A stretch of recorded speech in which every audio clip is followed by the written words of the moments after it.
Hi hello welcome to Kavya's media. Renu Desai గారు నిన్న కొన్ని మాటలు మాట్లాడారు, చాలా అగ్రెసివ్గా మాట్లాడారు, చాలా ఆవేశంగా స్పందించారు అని కూడా అనాలి. ఆమె మాట్లాడిన మాటలు చాలా మంచి కాన్సెప్ట్ అయినా మంచి ఆలోచనతోనే మాట్లాడినా కానీ మాట్లాడే విధానం మాత్రం కరెక్ట్ కాదనే చెప్పాలి. అంతలా రియాక్ట్ అవ్వాల్సినటువంటి పరిస్థితి లేదు, అంతలా మీద పడి రక్కేసినటువంటి మాటలు మాట్లాడాల్సినటువంటి అవసరం లేదు. అయితే ఇక్కడ రీసెంట్గా ఆమె ఆ ప్రెస్ మీట్ తర్వాత బయటకు వచ్చి ఇంకొక వీడియో కూడా చేశారు. సోషల్ మీడియాలో ఇన్ని రకాలుగా మాట్లాడుతున్నారు, అనవసరంగా పవన్ కళ్యాణ్ గారు అందుకే అనుకుంటా విడిపోయారు, ఆయన పిల్లల్ని ఇలా అని చెప్పి కమెంట్స్ చేస్తున్నారని చెప్పి ఆమె బాధపడింది. అనవసరంగా ఎందుకు మా పిల్లల్ని తీసుకొస్తున్నారు అని చెప్పి ఆమె ప్రశ్నించడం కూడా జరిగింది. నిజమే, ఆమె మాట్లాడిన దాంట్లో తప్పులు ఒప్పులు ఉండొచ్చు. సమాజానికి ఆమె ఎంత ఉపయోగం అనేది కూడా మనం చూసుకోవాలి. ఆమె ఒక మహిళ. ఫస్ట్ ఆమె మాట్లాడినటువంటి తీరు కరెక్ట్ కాకపోవచ్చు, కానీ మాట్లాడిన సబ్జెక్టు చాలా ఆలోచింపదగి చేయనిదే. డెఫినెట్గా అది ఆలోచించాల్సినటువంటి విషయమే, అందులో ఎటువంటి డౌటే లేదు. బట్ కాకపోతే ఆవిడ మాట్లాడినటువంటి భాష తీరు, ఆ ఆగ్రహం ఇది అంత కరెక్ట్ కాదు. చాలా స్మూత్గా చెప్పొచ్చు, చాలా స్మూత్గా కూడా చెబితే ఇంకా హుందాతనాన్ని పెంచేటువంటి పరిస్థితి ఉంటుంది.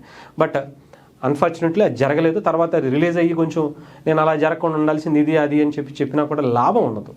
అంటే ముందే జరగాల్సింది జరిగిపోయింది కాబట్టి. నిన్న దీని తర్వాత మళ్ళీ ఆవిడ కొంత పశ్చాత్తాపడినట్టుగానే కనిపించింది. ఆ తర్వాత జరిగినటువంటి పరిణామాలు కూడా మనం విన్నాం.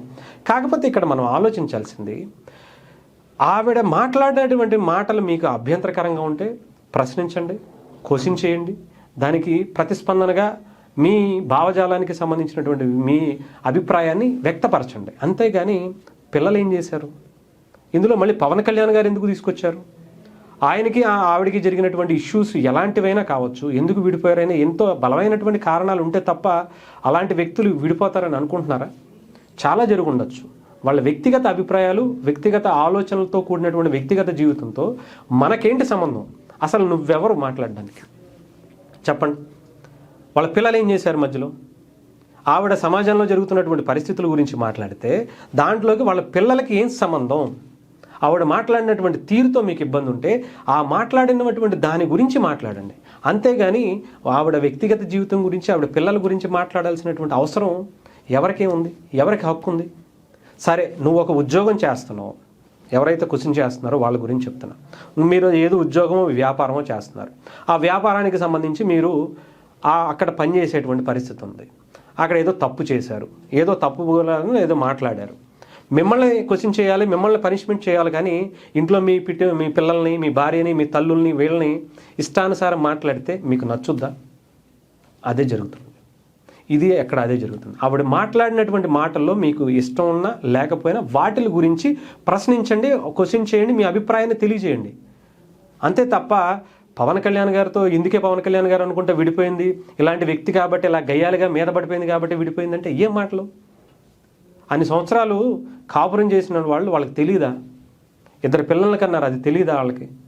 ఎన్ని చూసుండి ఉంటారు? ఆవిడ సమాజం పట్ల, ఒక మూగజీవాల పట్ల ఆవిడ చెల్లించి కొన్ని మాటలు మాట్లాడారు.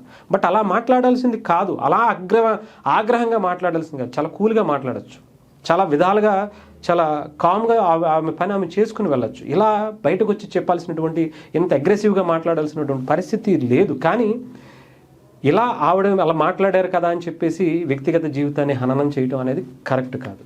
అది ఎవరైనా సరే, ఏ వ్యక్తి అయినా సరే, అటు పవన్ కళ్యాణ్ గారిని అనవసరంగా తీసుకొస్తున్నారు, ఆయన పిల్లల్ని అనవసరంగా తీసుకొస్తున్నారు.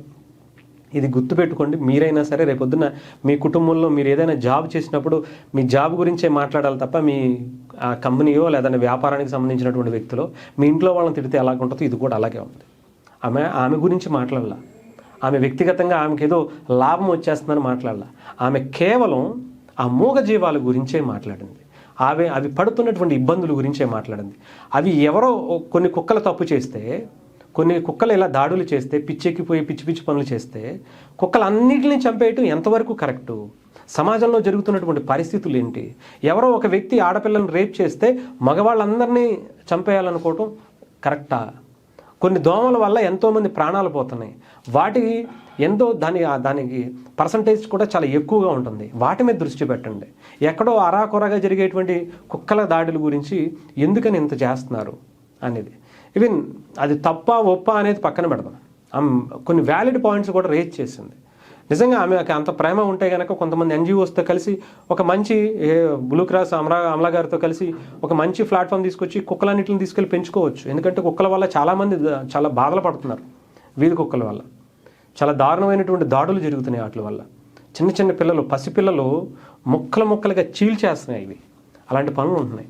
ఇవి రాష్ట్ర వ్యాప్తంగా కాదు, దేశవ్యాప్తంగా జరిగింది కాబట్టి అవి కోర్టు వరకు వెళ్ళాయి. కోర్టు కూడా దాని మీద సీరియస్గా తీసుకున్నటువంటి పరిస్థితి ఉంది. బట్ కాకపోతే దాని గురించి ప్రశ్నించండి అంతే తప్ప ఇలా వ్యక్తిగత జీవితాలకు వదిలితే రేపొద్దున ఆమె తిరిగి మాట్లాడితే మనం ఎక్కడ పెట్టుకోవాలో కూడా తెలియదు.